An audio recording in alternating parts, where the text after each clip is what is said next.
Boeing is facing the heat as US lawmakers seek a reply of the Ethiopian Airlines crash. Two Boeing 737 MAX aircraft have suffered crashes in the last 5 months, resulting in the death of more than 300 passengers. The crashes have prompted a worldwide ban on Boeing 737 MAX aircraft. So what is Boeing doing?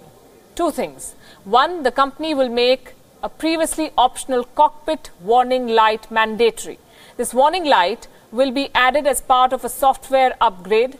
In the past, Boeing offered the AOA, that is Angle of Attack Disagree Alert. This alert warns pilots when a reading does not match, but this facility was optional in the past. Why is this important? Because Indonesia's Lion Air did not install this warning light to keep an emergency service optional. Think about it. Besides this, Boeing has also not outlined the automated system, the MCAS, in the flight manual for specific model. Experts believe that the new flight control system may have been a factor in both these crashes.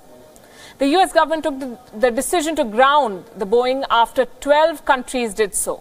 Why so? Did the Federal Aviation Agency just accept Boeing's statement that the plane was safe? What's more intriguing?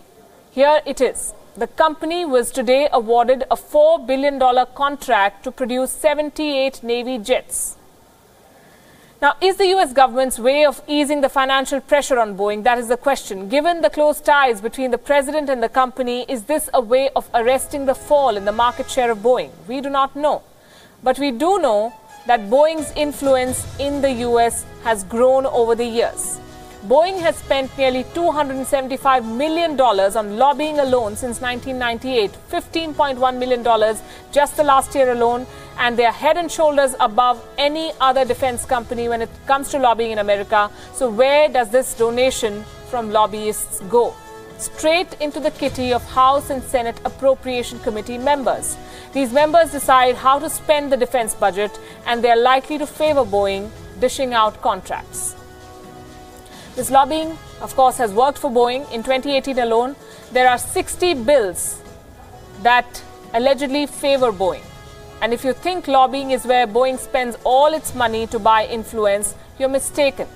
Since Boeing is a government contractor, it cannot fund elected politicians. But then, in the US Super Political Action Committees, or Super PACs, through the Super PACs route, the company has donated more than $32 million in the last 40 years. Now here's the clincher. Boeing doled out $827,000 in political contribution in the month of February alone, according to a newly filed report with the US Federal Election Commission. That's more than Boeing's Political Action Committee has ever reported donating in a single month. It's a record. Boeing is likely to have spent more on political donations as it faces enormous pressure in Washington over its inability to come clean on software upgrades, which are largely unknown in the aviation world. And this is not the first time that Boeing has bought influence through political funding. In the 2018 midterm election, Senate Leadership Fund, it is a super PAC that favors Republicans, it received the most donation from Boeing.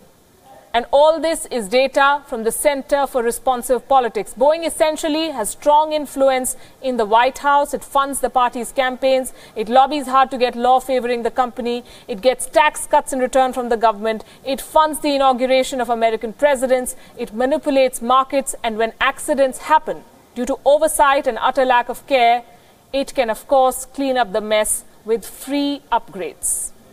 Upgrades that could have prevented accidents from happening. Boeing's so-called Cleanup Act looks very murky indeed.